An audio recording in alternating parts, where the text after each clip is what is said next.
Hello student, आज हम लोग बात करेंगे कोणीय विस्थापन या एंगुलर डिस्प्लेसमेंट। ठीक है, तो कोणीय विस्थापन या एंगुलर डिस्प्लेसमेंट किसे कहते हैं, मैं आप लोगों को कॉन्सेप्ट बता रहा हूँ, परिभाषा आप लोग बुक से देखना। ठीक है, सपोज ये आपका सर्कुलर पाथ है, ये आपका सर्कुलर पाथ है। ठीक है, वृत्तीय पाथ है, इस जिसका ओरिजिन क्या है, आपका ओ है। ठीक है, और इस सर्कुलर पाथ और वृत्तीय पथ में एक पॉइंट पी पे क्या है, आपका पार्टिकल है। ठीक है, क्या है, आपका पार्टिकल है। पार्टिकल को क्या बोलते हैं, कण है। ठीक है, और ये जो कण जो है, जो पार्टिकल है, वो इस वृत्तीय पाथ पे, सर्कुलर पाथ पे v वेलोसिटी के साथ, कौन सा वेलोसिटी के साथ, v वेलोसिटी के साथ क्या कर रहा है, मोशन कर रहा है। ठीक है, मोशन कर रहे हैं। सपोज इस ऑब्जेक्ट, इस आपका ओरिजिन से, ओरिजिन मतलब केंद्र बिंदु से पॉइंट पी तक का डिस्टेंस क्या होगा, रेडियस है। तो रेडियस को किससे डिनोट करेंगे अपन, आर से।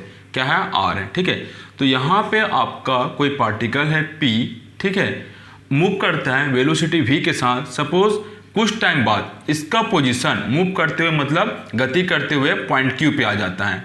ठीक है, कहाँ पे, पॉइंट Q पे आ जाता है। तो P से पॉइंट Q तक सपोज डेल t समय में आता है, और यहाँ से यहाँ तक की दूरी क्या है, आपका डेल s है। ठीक है, इसी को बोलते हैं आपका कोणीय विस्थापन। ठीक है, कोई पार्टिकल हैं, ठीक है, जो कोई ओरिजिन से पॉइंट पी पे कोई पार्टिकल हैं, वो कोई एंगल बनाते हुए, ठीक है, यहाँ पे कोई एंगल बनाते हुए अपना पोजीशन चेंज करता है। पोजीशन मतलब आपका एक स्थान से दूसरे स्थान तक जाता है। कितने समय में, डेल टी समय में। और कितना डिस्प्लेसमेंट करता है, आपका दूरी तय करता है डी एस में। तो ये जो एंगल बनाते हुए जो आपका डिस्प्लेसमेंट या दूरी तय करता है, इसी को बोलते हैं कोणीय विस्थापन या एंगुलर डिस्प्लेसमेंट। नाम से स्पष्ट है, कोणीय या एंगुलर, एंगल बनाते हुए, डिस्प्लेसमेंट मतलब एंगल बनाते हुए अपना पोजीशन चेंज करना।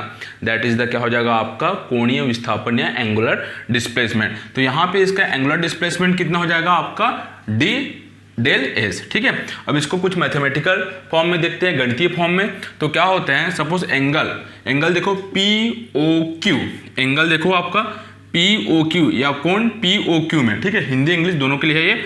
तो एंगल इक्वल टू क्या होता है, आप लोग को पता है, एंगल इक्वल टू होता है चाप बटे त्रिज्या या आर्क बटे रेडियस। ठीक है, कोण इक्वल टू होता है चाप बटे त्रिज्या या आर्क बटे रेडियस। ठीक है, अब यहाँ पे देखो कोण, एंगल कितना बना रहा है, डेल थीटा। तो ये कितना हो जाएगा आपका, del theta equal to R का अर्थात चाप कितना डिस्प्लेसमेंट किया है, डेल एस। तो क्या हो जाएगा, डेल एस अपान क्या हो जाएगा, रेडियस मतलब आर हो जाएगा।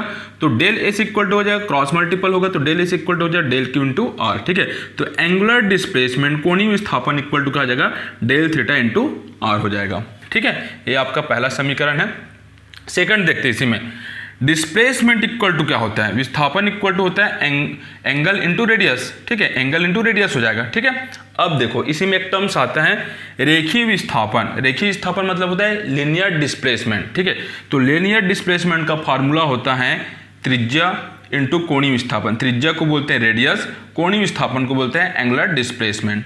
ठीक है, तो यहाँ से आपका कोणीय विस्थापन, ठीक है, तो यहाँ से क्या हो जाएगा, कोणीय विस्थापन एंगुलर डिस्प्लेसमेंट इक्वल टू क्या हो जाएगा, यहाँ से रेखीय विस्थापन अपान त्रिज्या, लीनियर डिस्प्लेसमेंट अपान क्या हो जाएगा, रेडियस हो जाएगा। कुछ नहीं किया हूँ, यहाँ पे देखो एंगल जो डिस्प्लेसमेंट को इसको एजेटिव यहाँ पे रखा हूँ, लीनियर डिस्प्लेसमेंट के नीचे में रेडियस आ गया, तो ये क्या हो जाएगा, आपका रेडियस हो गया। ठीक है, तो कोणीय विस्थापन, ठीक है, या एंगुलर डिस्प्लेसमेंट क्या बोलेंगे, रेशियो ऑफ लीनियर डिस्प्लेसमेंट अपान क्या हो गया, रेडियस। दैट इज द क्या हो जाएगा, आपका कोणीय विस्थापन। ठीक है, मतलब क्या हो जाएगा, आपका रेखीय विस्थापन और त्रिज्या के अनुपात को क्या बोलेंगे, कोणीय विस्थापन। ठीक है, तो इसको समीकरण 2 दे देंगे। बस इतना ही आपको क्या करना है, अगर पूछेगा 2 नंबर में तो इतना लिखना है और ये डायग्राम बनाना है। ठीक है, आई होप समझ में आ गया होगा। ठीक है, ओके, थैंक यू।